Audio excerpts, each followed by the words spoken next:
Hi friends, आज के আমি হাওড়া লিলুয়াতে এসেছি ব্রাইডকে সাজাতে। আর তোমরা দেখতেই পাচ্ছ ব্রাইডকে সাজানোর পর কিরকম দেখাচ্ছে।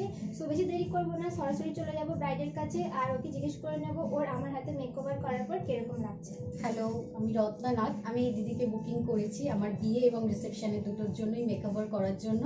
আর তোমরা দেখতেই পাচ্ছ আমাকে সেজে আজকে কিরকম লাগছে। আর তোমরা অবশ্যই দিদির সঙ্গে কন্ট্যাক্ট করো, আর বাকি সাজটা তোমরা দেখে নেবে রিসেপশনে।